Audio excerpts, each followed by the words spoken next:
इमरान खान अगर अडयाला में न होते तो पीटीआई के तमाम तर फैसले और इंतजामी अमूर उनके कंट्रोल में होते। इमरान के बाद पीटीआई की हरारकी में शाह महमूद कुरैशी आते हैं और वो भी अभी तक कैद में है, इसलिए पीटीआई के मामलात उनके भी कंट्रोल में नहीं है।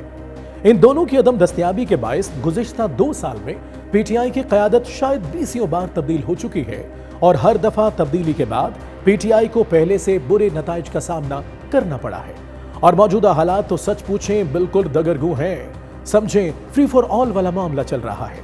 ऐसे में एक ड्रामाई तब्दीली के इम्कानात बढ़ रहे हैं। बहुत ज्यादा ड्रामाई तब्दीली तो ये होगी कि इमरान खान ही पाबंद सलासल न रहे। ऐसा होना नामुमकिन तो नहीं, लेकिन बहुत आसानी से मुमकिन होता भी दिखाई नहीं देता। हाँ, इमरान खान के second in command Shah Mahmood Qureshi, जो 9 मई के 2 केसों से पहले ही बाइज्जत बरी हो चुके हैं, वो ऐन मुमकिन है जल्द ही बाहर आ जाएं। और उनके बाहर आने का लॉजिकली मतलब है वो पीटीआई की कम से कम इंतजामी सतह पर बाग दौड़ संभाल लेंगे। लेकिन पाकिस्तान की सियासत में कुछ लॉजिकली नहीं होता। शाह महमूद कुरैशी अभी बाहर नहीं आए, अभी बाहर आने का सिर्फ इम्कान पैदा हुआ है तो तरह तरह की चहमगोइयां शुरू हो चुकी हैं। चहमगोइयों से कुछ ज्यादा हैं, यानी इल्जामात। कोई कह रहा है शाह महमूद कुरैशी की एस्टेब्लिशमेंट से डील हो गई, कोई कह रहा है कोई डील नहीं हुई।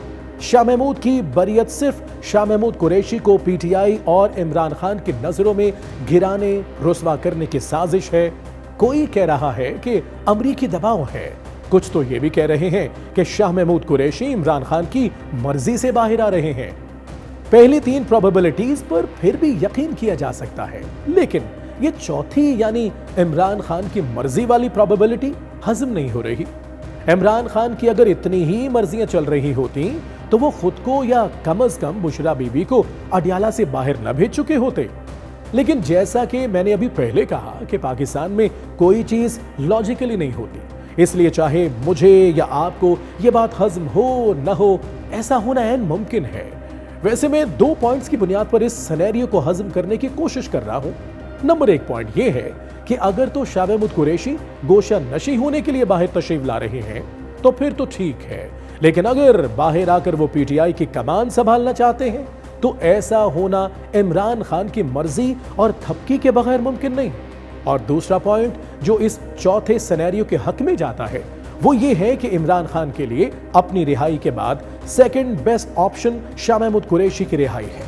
शाह महमूद कुरैशी चाहे बरास्ता अदल वापस आए या बरास्ता डील, दोनों सूरतों में बिखरी हुई पीटीआई को इकट्ठा करने, फाल करने में इमरान के बाद सबसे ज्यादा इफेक्टिव हो सकते हैं।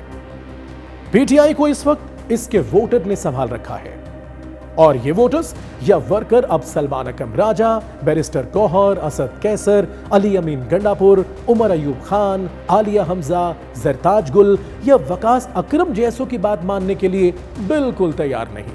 हाँ, शाह महमूद कुरैशी इनके बीच हों और इमरान खान के नुमाइंदे के तौर पर इनके बीच हों तो फिर इनकी बात मानेंगे और फिर शायद पीटीआई फाल भी हो सके और इमरान खान की रिहाई के लिए कोई जामे हिकमत अमली भी बना सके। वरना इस वक्त पीटीआई की सूरत हाल वही है जो सैलाब के बाद किसी कच्चे गांव की होती है। खैर देखें, क्या शाह महमूद कुरैशी बाहर आएंगे, इमरान खान का आशीर्वाद पाएंगे, पीटीआई के करता धरता बन पाएंगे और क्या इमरान खान के लिए कुछ कर पाएंगे? इन सब सवालों का जवाब वक्त देगा।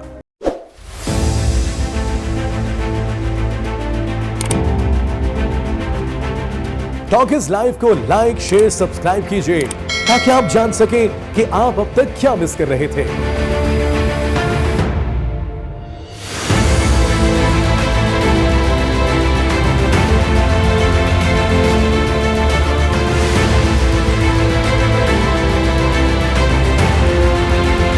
ताकि आप भी कहें सच वही जो हम बोले।